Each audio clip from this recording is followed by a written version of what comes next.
Namaste. As part of a what seems to have become a tri-series, yesterday we shared some views about Sri Aurobindo's action on the past. And if I were to put it paradoxically, Sri Aurobindo released the past from the present, and he released the present from the past, and he launched both into the future. Now let me just put it, explain that part. So when I say release the past from the present, what I mean is that we look at the past with the lens of the present, and that's a grave error, because humanity has moved along several lines, some forward, some backward, some circular. That's how evolution proceeds. And when we try to look at the past from the lens of the present, we do grave mistakes. And yesterday, that's what I was saying, that when people try to look at India from a kind of modern lens borrowed from the West, we make serious mistakes. And one of the examples I spoke about was Chaturvarna. In Indian thought, rebirth implies evolution through lives. So it's an inbuilt process. Whereas if you look at from the Western lens, there is no concept of rebirth. So the whole approach is that all is one, at the same time it is one. Whereas Indian thought understood that there is oneness behind, and there is multiplicity and variety and differentiation of manifestation. So these are some of the things. He released the past from the present. Same thing we see in the Vedas, that with the modern lens, humanity has changed. This is an age which is more intellectual. In fact, intellectual age had started from the Upanishads. And then the Brahmanas. Brahmanas tried to revive the Karma Kand.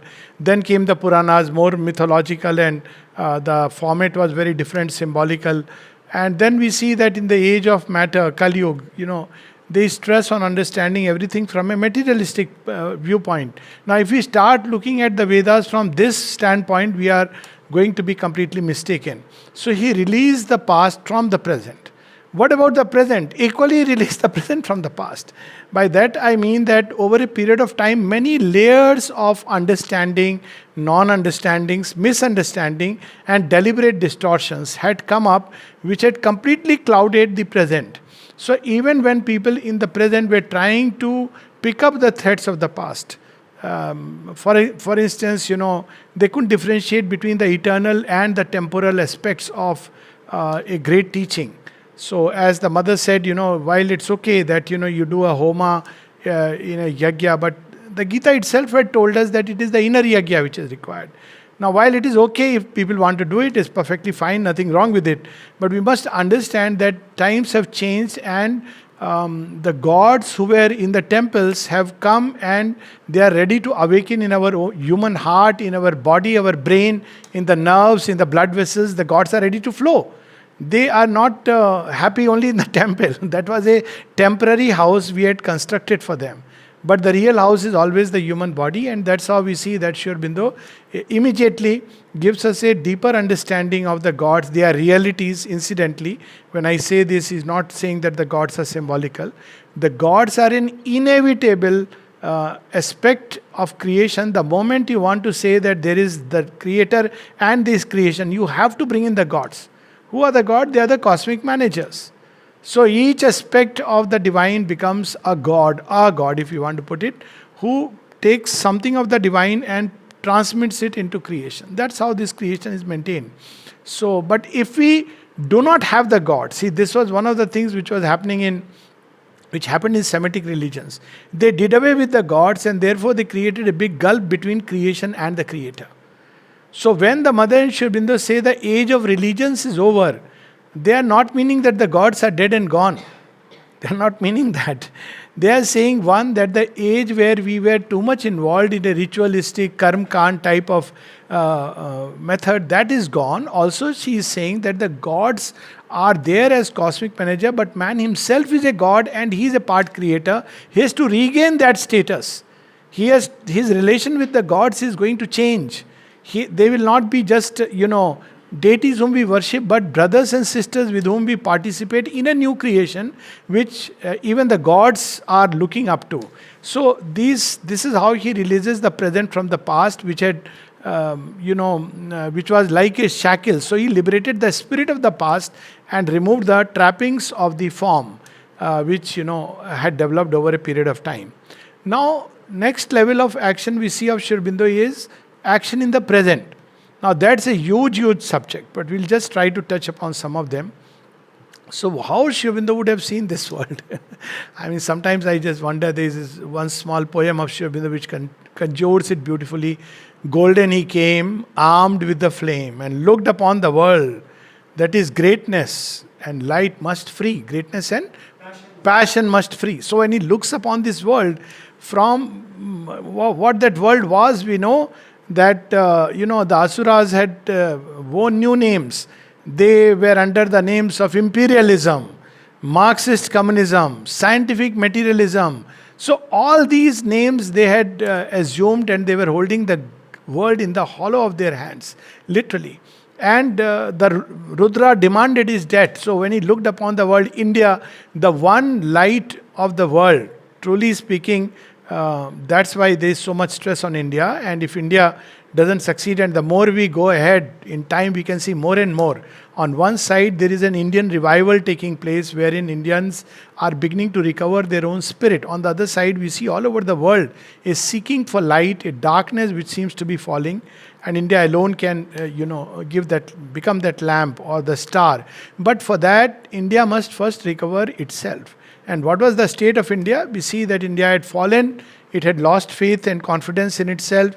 It was simply towing the line which was shown to it by the West, because the West had developed a superstructure of outward civilization.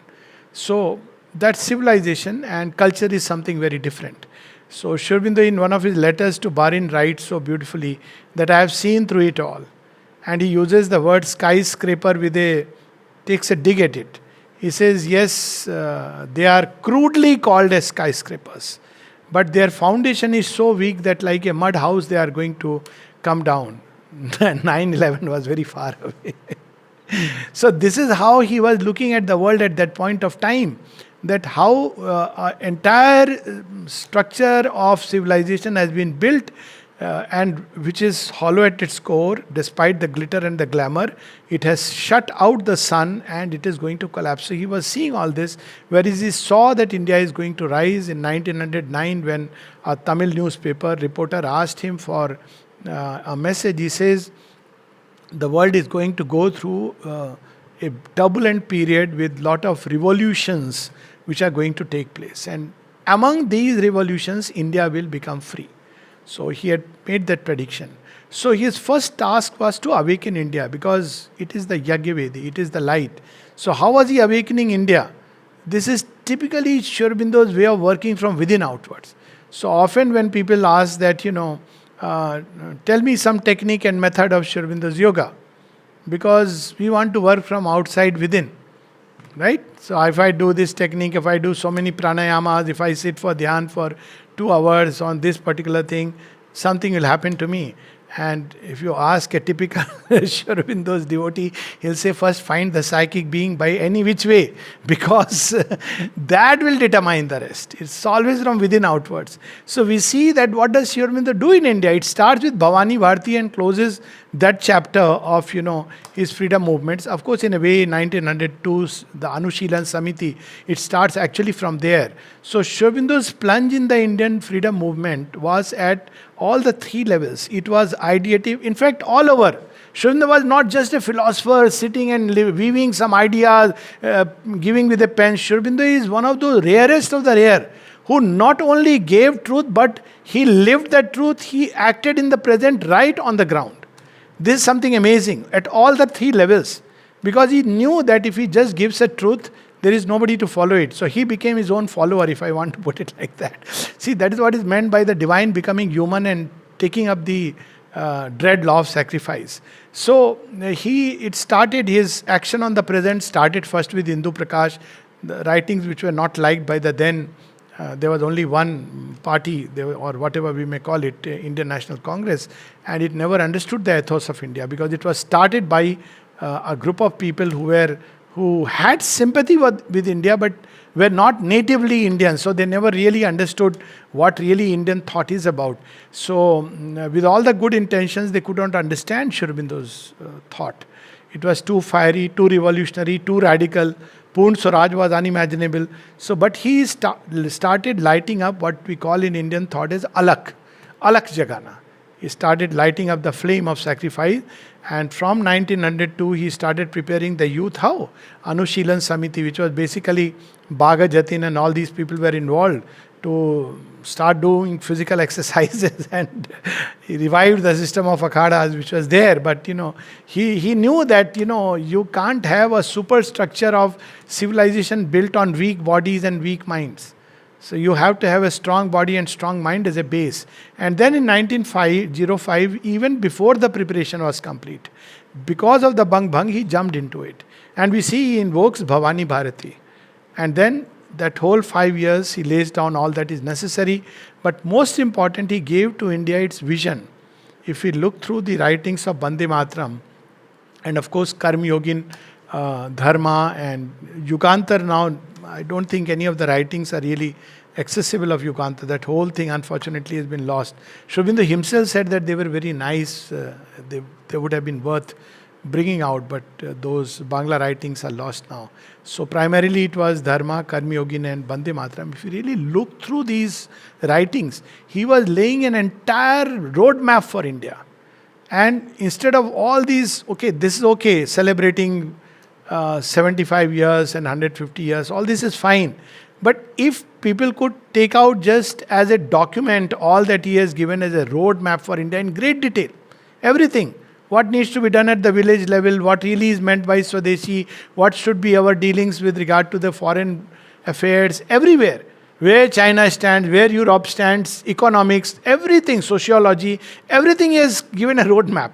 Literally created a roadmap. All that is required is the political will to follow it. At least now there is some kind of a political will which we can see coming up. But it's an entire roadmap he has given. And why we should follow it is not because one is a devotee or disciple of Sri Aurobindo and the mother, but because in India we always trusted the word of the Rishi. And there is no other Rishi. There are many Rishis in India and there have been always saintly people, but none who has given the deepest thought to the problems that vex humanity at present and given the most radical answers. So that way, if we see, none else but Sri Aurobindo comes in that picture, whom we must follow for our own good. Not it will make no difference to him, but for our own good. So that was his work with regard to the Indian freedom movement, and we see that he starts with Bhavani Bharati, and then he invokes Mother Durga, which is kind of his last writing. And with that Mother Durga rider on the lion, he closes that chapter, and then he doesn't close, but he has already released those lines and comes into the larger world scene. So this was one aspect of his action in the present, where he had to disentangle India from the knots of its own blinded vision and clouded by the Western thought, and he had to disentangle all that, awaken the soul of India and show it the way to the future. The second action was with regard to the world at large. So as I said, if you look at the world, see, First World War was nothing but the grand culmination of a way of life that humanity was following.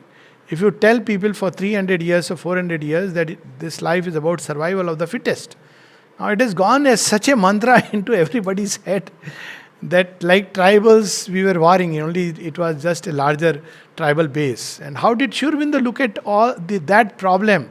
Even now, the problem of humanity as present, he looked at it. I'll just read out some of these very beautiful, powerful writings.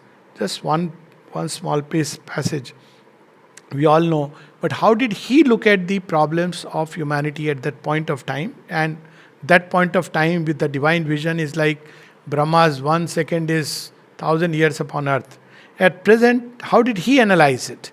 At present, mankind is undergoing an evolutionary crisis in which is concealed a choice of its destiny.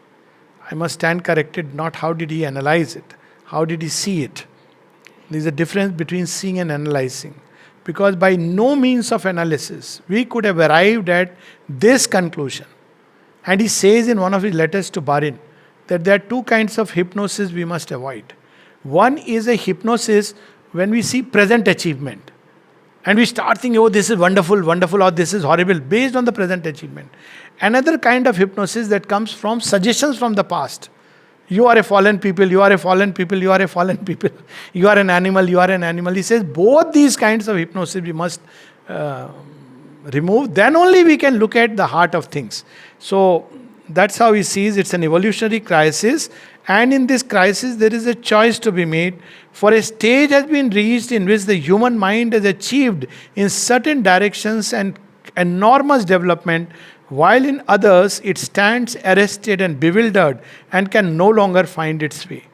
A structure of external life has been raised up by man's ever active mind and life will, a structure of an unmanageable hugeness and complexity for the service of his mental, vital, physical claims and urges, a complex political, social, administrative, economic, cultural machinery, an organized collective means for his intellectual, sensational, aesthetic, and material satisfaction.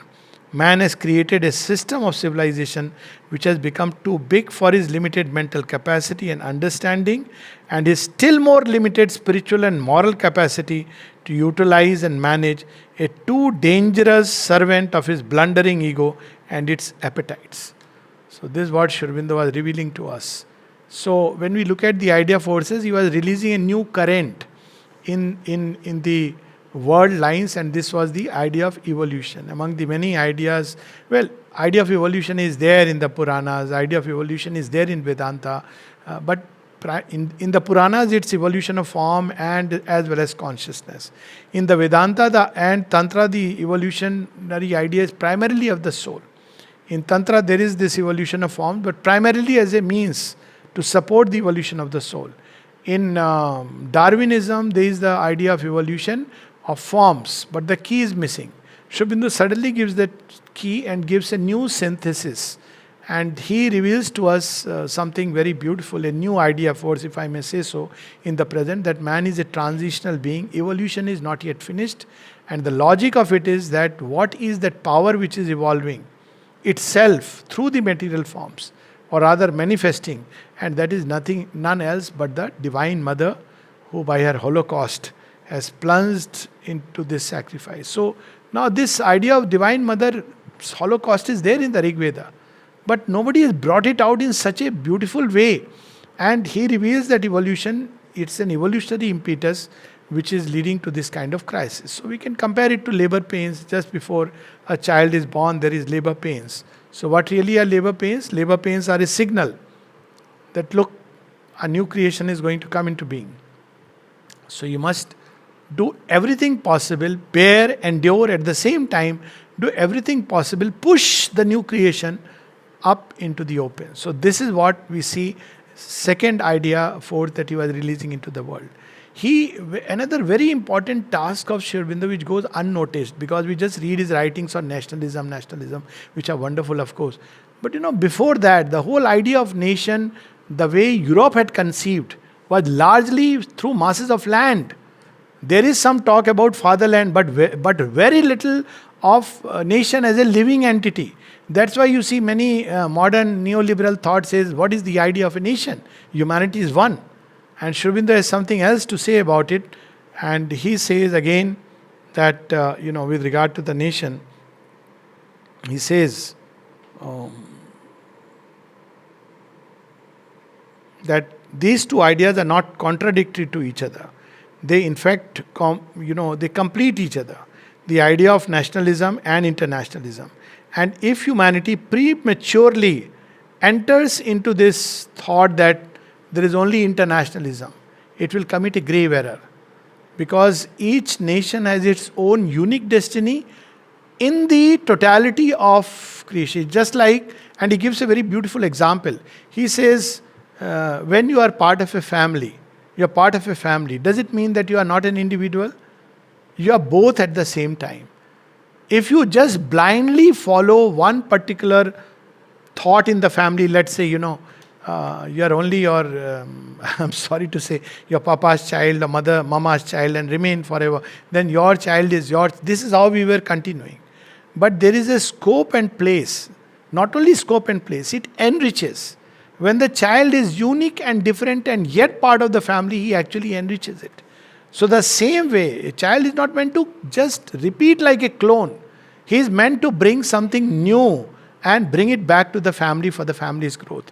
So that's how he conceived of nationalism. And I think, as far as I have read, the first person, I mean, after Bankim Chand wrote very intuitively that, when he spoke about Bande Matram.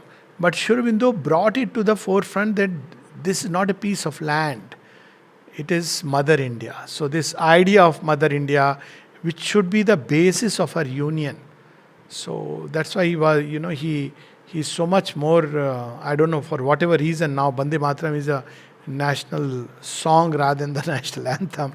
And what was the need of such a division, whereas it should be both, because it reflects the true spirit of India. The national anthem today, still there is division of different. But Bande Matram creates the sense of unity.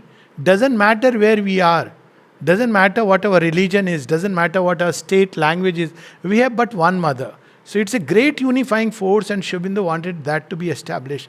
So he established the Indian nation. You see, this is one of the work that each avatar comes to do. So when we look at Rama's conquest from Magad and Ayodhya down to Lanka, via Kishkinda and Dandakaranya, what was Rama doing? He was bringing the entire Jambudvip under one unique way of life. And that way was not a fascist or that kind of way. It was by its nature the Aryan way of life, which was based on Sanatan Dharma, where diversity flourished.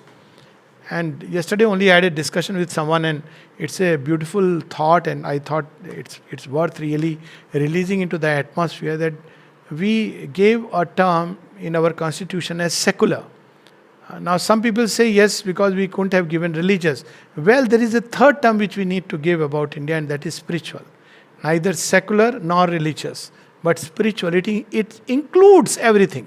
It includes beliefs, non-beliefs, but gives a whole idea of evolution. Because if you look at the Hindi word, adhyatma, Sanskrit word. Adhyatma means the progress of the soul from a lower to a greater self, adhyatma. So spiritual is the word which should be there as enshrined in the Indian constitution. One country which should proclaim that, well, our constitution is spiritual. It's neither secular nor religious. Do what you want to do with it. So these were the things which he was establishing, the country as a mother and her adoration as the basis of nationalism. Nationalism for him was not a means to just aggrandize the country for the sake of the country, but to bring out, when the moment we say she's our mother, then we don't do things which will demean her, which will drag her down. Even when we criticize, we will do it out of love. That's how he brought that. And in that larger context, it was again not a closed and cloistered kind of nationalism, but a nationalism which had dealings with the world. See, there is a very beautiful passage. It is from Sri Aurobindo's, last talk, when he has to leave the National College. And it's very interesting why he had to leave the National College. He had to leave the National College because of the court case which had come up.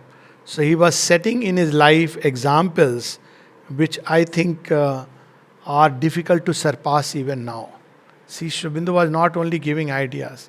The moment he was implicated in the sedition trial, you see, he resigned from the National College. Why? Because until the trial is over, I should not be heading as the principal or a professor. Why? Because it is going to draw all kinds of forces. He knows he is not guilty. That was not the point at all. So that's what I say that, Rama had set such high standards of ideals, which it took a whole generations and Krishna to surpass it. Sri Krishna set those high ideals of dharma. You see, he could have easily said, well, I am with my army standing by Yudhishthira, do what you may, he is going to be the king. But Krishna takes dharma as the basis. He won't do it. He will let the process unfold until Yudhishthira very logically and by way of dharma he reaches the crown. Same thing we see in Sri Aurobindo. Those ideals only Sri Aurobindo could surpass. So he resigns from the college and he has to fight the case. Now nobody is with him. So people are sympathizing. So, what is that kind of standard, high standard of conduct and probity in public life that he places before us? So, he is asked to give a talk. And what is the talk he gives? The only piece of advice that I can give you now. And before that, there is a very touching passage. He says, I know you people have gathered out of sympathy for me, but I would be much more happy if you had sympathy for the work for which I stand. He says, sympathy for me is not required. It is the cause for which I stand. And then in the next passage, he gives an advice. The only piece of advice that I can give you now is carry out the work, the mission for which this college was created. He said, it doesn't matter whether I am there or not. I have no doubt that all of you have realized by this time what this mission means. When we established this college and left other occupations, other chances of life, example of Sri Aurobindo's own life, how they easily could leave aside what chances he is referring to. The salary in National College practically dwindled to nothing soon. Whereas in Baroda, princely state, he is, he didn't have the official position of secretary, but he was more than a secretary. And his word, the Maharaja revered, he had all the luxury and everything, and he leaves it. To devote our lives to this institution, we did so because we hoped to see in it the foundation, the nucleus of a nation, of the new India, which is to begin its career after this night of sorrow and trouble, on that day of glory and greatness when India will work for the world. So you see, people often nowadays there is talk about madrasa and all that. Well, true that a kind of very perverted teaching often goes, but equally, what is happening to our own schools and colleges? We should now at least we should bring it along the lines that Sri Aurobindo spoke about, the national education. And what was that national education? It is through this that the nation will be built. So he says this is a nucleus. It is a seed that has been sown. We see this turning now, which is very good. What we want here is not merely to give you a little information. New idea force in education. One of the Sri Aurobindo is revolutionary in many fields. Today, we are still trying to understand what Sri Aurobindo meant when he said nothing can be taught. Today, we are still trying to understand what he meant by saying that, develop the natural capacities. There are people who now are trying to understand, holding workshops, but look at it 110, 15 years back. It was a new idea force which, as a Vibhuti, avatar comes later. Shri Krishna says, I am the Vibhuti as well as the avatar. As the Vibhuti, he was releasing new idea forces and setting his own example at the same time. So he says, what we want here, okay, so this is on that day of glory and greatness when India will work for the world.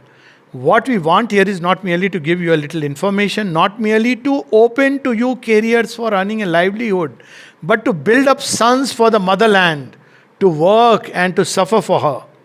What has been insufficiently and imperfectly begun by us, it is for you to complete and lead to perfection. What a document he is leaving for posterity. When I come back, I feel such a... Just imagine, when I come back, just to meditate upon these words. People wanted him to come to Bengal and India. He said, not now, not now. You know the reason? People think, he had taken a citizen. No. At one place he says, because nobody is ready to hear. Nobody is ready to hear. The only one who heard and understood Sri Aurobindo was the mother. And therefore she started giving a practical shape to his dreams. For the rest, who cared? Do we still care? Because he keeps on saying the world is not ready. It was not that Sri Aurobindo had taken to some ascetic life or something. He was in Pondicherry. No. What would he have come and told in a politics of, the basest kind? As mother says at one of the places, Sri Aurobindo deeply loved his motherland. And he did not want it to be dragged into the mire. So that is where he says, when I come back. It's so beautiful this is. He will come back. And I hope when he comes back, he will see this world the way he wanted to see. When I come back, I wish to see some of you becoming rich. Look at the words, choice of words. Rich, not for yourselves, but that you may enrich the mother with your riches. He's not an ascetic. If you become rich, like Bhama Shah, put your wealth at the worship of the mother. I wish to see some of you becoming great. What a different ideal from the ideal of poverty, bhuke nange. We should, this, give away this, give away that. And we should follow the ideal of taking a stick and a loincloth and walking on the road. This is not India. Because we followed this false ideal. And the West very cunningly said, yes, this is your ideal. And after that, the reporters come and click some photographs and say, charas pine wale sadhu aur bhuke nange log. See, should watch that program on, recently on Beyond Gravitas, where they saw in 75 years how Indian turnaround story, which is something amazing. Despite all this, because that's not our ideal. What is our ideal? If you look at Mahabharata and Ramayana, look at Dwarka, Dhesh, what a Anmol Ratna, which one cannot even imagine. They were taken out from the sea and who knows from where, and that's how Dwarka was created. Look at Arjuna, Gandhivdhari, when he went and stood, great warrior started, trembling. Should we take on him or should we not? This is our ideal. So he says, I want to see you become great. That's how he says in Durga Strot, that make us great. Maybe not desire the small, the tuch, the lowly. I wish to see some of you becoming great. Great not for your own sakes. Not that you may satisfy your own vanity, but great for her, to make India great, to enable her to stand up with head erect among the nations of the earth, as she did in days of yore, when the world looked up to her for light. Even those who will remain poor and obscure, I want to see their very poverty and obscurity devoted to the motherland. This advice should be circulated instead of reading, today at midnight we made a tryst with destiny. Look at the power in these words. There are times in a nation's history when providence places before it one work, one aim, to which everything else, however high and noble in itself, has to be sacrificed. Such a time has now arrived for our motherland, when nothing is dearer than our service, when everything else is to be directed to that end. If you will study, study for her sake. Train yourselves, body and mind and soul, to be for her service. You will earn your living that you may live for her sake. You will go abroad to foreign lands that you may bring back knowledge with which you may do service to her. He was not saying bring back booty. That was the other ideal. You see, the amount of wealth that was stolen from India, literally, on which empires were built, on which side of the globe. And look how they are crumbling. And whereas an impoverished land, even that time he was inspired, Winston Churchill, but at heart he was very much against, he had declared, we are giving freedom to a country which can't stand on its two legs. Never can it stand. The country which had impoverished, that's the prediction he gave. He said it's of no point. Because they can't stand on their two legs. They will die of famine. Look at, Sri Aurobindo was not infusing words, he was infusing a new spirit. That's what we need to wake up to. So he's saying, work that she may prosper, suffer that she may rejoice. All is contained in that one single advice. My last word to you is that if you have sympathy for me, I hope to see it not merely as a personal feeling, but a sympathy with what I am working for. I want to see this sympathy translated into work, so that when in future I shall look upon your career of glorious activity, I may have the pride of remembering that I did something to prepare and begin it. That's what Sri Aurobindo would want us in this sesquicentenary to take a resolve. That when he looks upon us, he says, okay, it's my specimen. Not like, oh, this is my disciple. Okay, come. That is the greatness to which he wanted.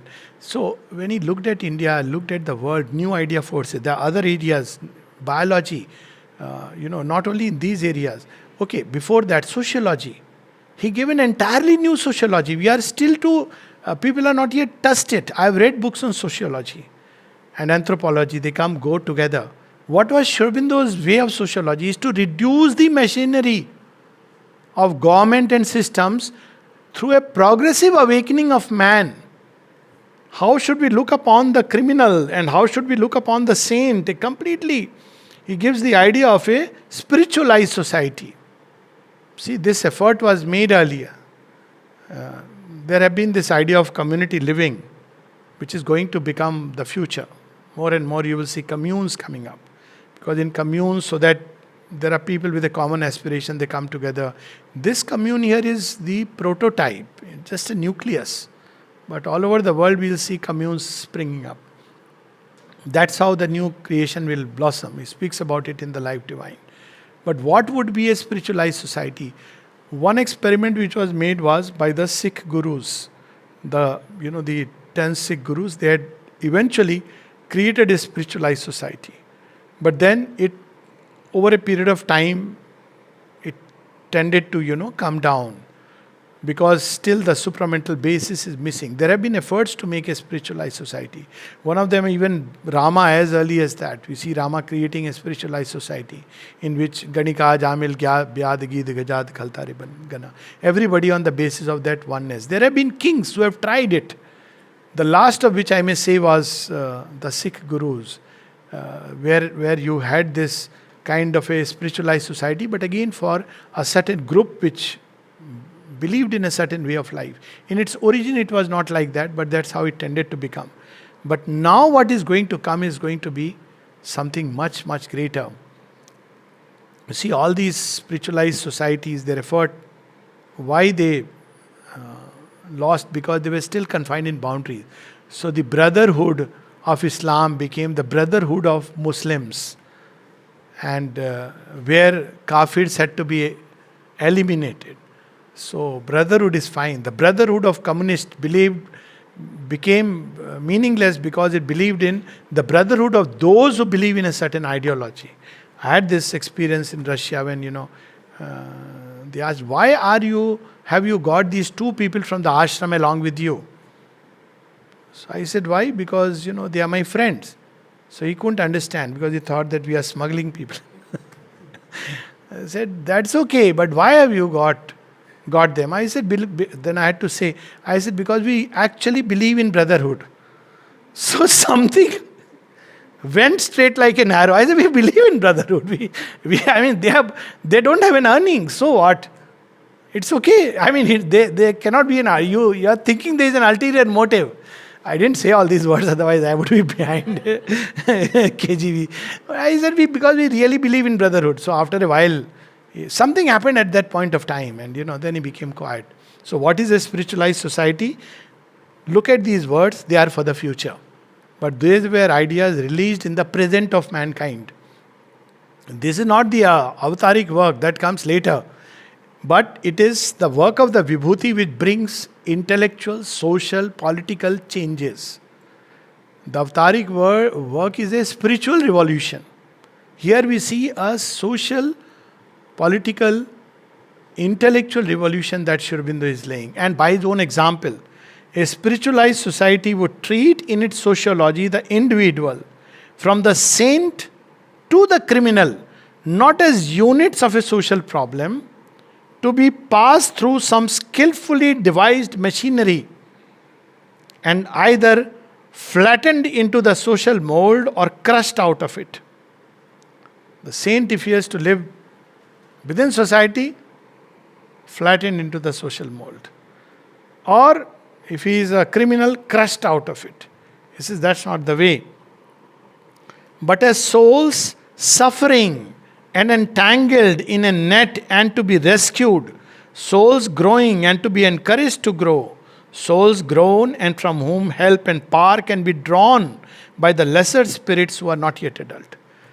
So this is how he drew the entire, from the criminal to the saint. So we have, and in his own life he was those things that, as I said, not only Baroda days, in the prison, when he looks upon the prisoners, he says in those misused bodies and misguided minds, he could see Vasudev. And that story where somebody was stealing everyday money from his drawer, and these three young boys, oh, we caught him. Sri Aurobindo comes out and looks at them and says, let the boy go. And we see that something very new, something very beautiful. So, the aim of its economics would be not to create a huge engine of production, whether of the competitive or the cooperative kind, but to give to men, not only to some but to all men, each in his highest possible measure, the joy of work according to their own nature, and free leisure to grow inwardly, as well as simply rich and beautiful life for all. This is the ashram. See, you can see that this is the principle on which it is given. There is enough leisure and there is enough work based on the joy of work. It's not like you must do this work, but you take up, and if it gives you joy in the spirit of service, do it. Nobody is there to do your dihadi that you have put a thumb imprint and after 6 hours you put another. Based on that you will get your things. It's not based on that at all. The aim of its politics, it would not regard the nations within the scope of their own internal life as enormous state machines, regulated and armored, with man living for the sake of the machine and worshipping it as his God, and his larger self content at first, called to kill others upon its altar and to bleed there himself so that the machine may remain intact. Neither would it be content to maintain these nations or states in their mutual relations as noxious engines meant to discharge poisonous gas upon each other in peace, and to rush in times of clash upon each other's armed hosts and unarmed millions. So, it's a completely new socio-political thought, and he was releasing these idea forces of a new socio-political thought because he was seeing the new future. So all these new idea forces were meant to bring a new future. And they are not only in this, people talk about him as philosopher. Very few people know Sri Aurobindo as a scientist. There's only one issue which once long back I had edited for All India magazine, Sri Aurobindo on science. But Sri Aurobindo is a scientist. For him, spiritual experiences were also to pass through the crucible of science. In what way? He followed those three standard procedures: observation, and you should replicate. Then you have, when you make an observation, then you must be able to replicate it. You form an hypothesis, then you have an inference, and then it should be able to be replicated. Because Sri Aurobindo was trying a completely new yoga, so he started noting everything in his diary as a scientist. But not only that, he gave an entirely new science which is not yet recognized. One day it will be. And that is the science of consciousness. Read about 150 pages. That's all. Not much. 150 pages where he gives a new science of consciousness. Now we are beginning to look at it, that is consciousness the result of brain? One of the most foolish propositions. That means consciousness did not exist in creatures which don't have a brain. So the only creature from where brain starts is cobra, small little brain, the reptile brain. Other reptiles don't even have that. Okay, other snakes. That's why don't try to tame. Only on Durga, on Shiva Puja, on Nag Panchami, that too only cobra. Don't give milk to Kret. Cobra may little bit go back and tell Shiva that, look, here is a man. But Kret is not going to care about your milk. So, cold-blooded and brainless. Very dangerous combination. So, to believe that consciousness starts with brain is one of the most foolish thoughts, but yet people believe it. Not only that, I have met people, modern people, engaged in high scientific thought, who say with human brain. I say that becomes more absurd. So according to you, no creature in this world is conscious. That's the next logical step is, therefore they all can be killed, finished, eaten. They are not conscious. So even the distinction between animate and inanimate is gone. We are the only conscious creatures crawling upon this globe. So consciousness is primary and phenomena is secondary. This is there in Vedanta, but how Sri Aurobindo brings it out, look at it. And he says, body, brain, nervous system are instruments of consciousness. They are not its causes. He starts with a big statement and changes everything. Meaning thereby, doesn't matter how they are. It opens a new door of manipulation. If consciousness is limited by this, well, by the instrument, that is the first observable fact. But the reverse is a greater truth. Meaning thereby, if you want to change even the brain, if you want to change your body, illness and its capacities, catch the thread of consciousness. That is the principle behind doing Gayatri Mantra and developing your intelligence. You can develop it. It's not the other way around. So people often say this, to reach Sri Aurobindo we require to be, we have to be very intelligent. So I tell them, well, if you reach Sri Aurobindo, you will become very intelligent. He has developed the penchant of making the stupidest person intelligent. So this is the other way around. Consciousness which is there will create the brain cells. So he says body, brain, nervous system are instruments. Consciousness is its own cause, a producer of objects and images and not their product. We are blinded to this truth because when we think of consciousness, it is of the individual we think.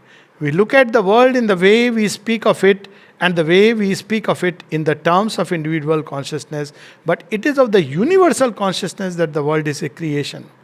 The individual participates. In the body, his waking mind receives its impressions from the outside world and reacts upon it. So it goes on. It's 150 pages. I am leaving aside all that he has spoken of consciousness in the Life Divine, in the Synthesis of Yoga, in every other work. So he brings this basis through which science, art, yoga, action derives its value. That's why Sri Aurobindo says from the standpoint of yoga, this little change has far-reaching implication.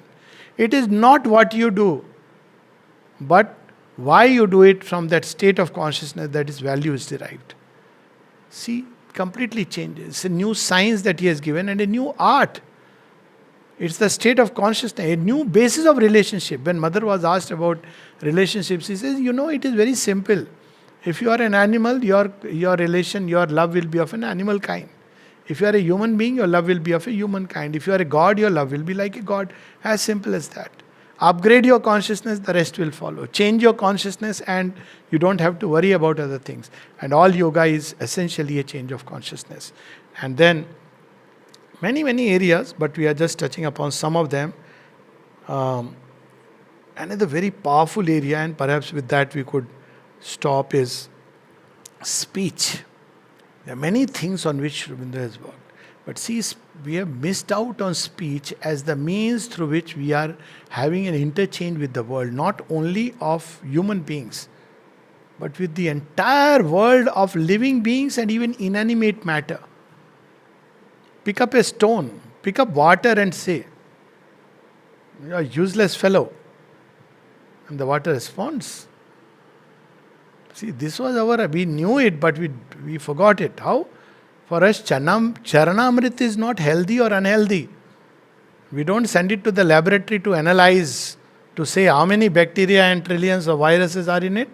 We take it that it has passed through the feet of God and therefore it is sacred. It is charged with the touch of God. That's the idea of prasad. We don't say, अच्छा कहाँ बना है, कैसे बना है, किसका हाथ धोया था कि नहीं. So this whole concept that it is consciousness which is primary and material objects can be charged with consciousness. It's a whole new science and it's a vast subject. So I'm just holding myself back from talking about it. It's a vast subject. Consciousness charging physical objects. Consciousness dealing with, plant life. The mother would talk to the plants and she would ask them to give a greater yield. Consciousness dealing with animals. Bullocks. Sri Aurobindo says bullock is more receptive than you to the bullock cart fellow in the ashram. He says, you are cruel. You are pulling the bullock by the nose, tying a string. Don't you realize how cruel it is? You should never do that. So the person says, but the bullock doesn't listen. He says, no, your method is wrong. And Sri Aurobindo stood and watched the bullocks. And he says that, well, I saw and I know that the bullock is much more receptive than you. So this is how, So if somebody next time says you are a bullock or a donkey, take it as a compliment. Being a human is not necessarily always a compliment. Like in ashram, if somebody says you are an intellectual, don't ever take it as a compliment. It means you are only an intellectual, sir. You have nothing spiritual in you. Because spiritual is beyond the intellectual. So anyways, this little, and then I'll stop, Future Poetry, where he released a whole new world of thought. So it's not only about poetry. Our speech, natural speech should become poetic. It should carry an elan of not the vital, but of something greater than the mind, something deeper from the depths. It should emerge like a mantra, so that all we speak, all we think is an outflowing and inpouring from the higher ranges of the spirit. That's when the gods say Tathastu, it happens. When we say Tathastu, nobody cares, because we have lost this power of speech. So reclaiming speech, and how he reveals, with this we'll stop. The old habits of speech cannot contain the new spirit, and must either enlarge and deepen themselves and undergo a transformation, or else be broken up and make way for another figure. The most boring subject in my school days was grammar. Until date I have this problem. The other day, finite and infinite. So why it is not infinite, why it is infinite? And somebody corrected. I said, yes, I never took interest. But now I understand why I never took interest. Because these rules are going to change and evolve. The conservatism, the mother spoke of a new language which is going to come up. The conservatism of the human mind. You see, people are speaking in third person. Somebody wrote a letter to the mother in third person and she was very happy. She wrote this about herself. This little one would like to meet you at this. She was very happy. She said, this is a new way, and I am very... The conservatism of the human mind stands in the way of the transforming force and insists for a time on the authority of traditional or already current standards of literary and poetic perfection. But the eternally self-renewing spirit must have eventually its way, or else there will come a petrification. This is what we see. People are saying speech has declined. Yes, because we never uplifted it. So because we never cared for speech to progress, we see that an average person started using abusive words and filthy language, and this is the result. So this is an area of work. But a decay by too much stability, which is a much worse danger than the decadence predicted by the purist when faced by what seems to him a morbid strangeness and distortion of the poetic molds of speech, and a perilous departure from safe and enduring rules of perfection. You see what is happening today? On one side there was a decay, on the other side new ways of expression. Cool. Nice. Listen and you feel good. In FMC I had learnt a new word, freak out. So it took me time to understand that freak out stands for a number of things. From the man who goes to the, ganja joint, to somebody who just want to today just relax and do things differently. Let's freak out. Now this is, strange word. Purists will never like it. But it is breaking the old habit of speech. And something new will come. Better than using abusive languages, which is what, decadence took place. A change of this kind, and very considerable in its magnitude and force of renovation, has been for some time at work in most living literatures. The speech that opens more constantly the doors of the intuitive self in the caverns of light of a nature has not done all that is to be done. The speech also has to be found that shall come by the rending or removal of the golden lid. Supramental speech. See, this is before he launched on Savitri. But even there, he takes it to the utmost possibilities of overmind. between our intelligence and the effulgent supra-intelligence, and effect a direct and sovereign descent and pouring of some absolute sight and word of the Spirit into the molds of human language. That was another idea force. Again, every idea force, Sri Aurobindo showed it by example. He never left it for somebody else. In the political field, in the science of consciousness, how you would deal purely by consciousness, evolution, a spiritual age, which living example is the ashram, and Auroville, which is yet to be. And then, of course, which terms of speech, the greatest gift he gave to mankind, one of the greatest, or we can say the greatest, is of course the mantra of transformation, Savitri. So more we will say tomorrow, and as I had predicted, I'll take upon somebody else's time, so sorry for that. Thank you.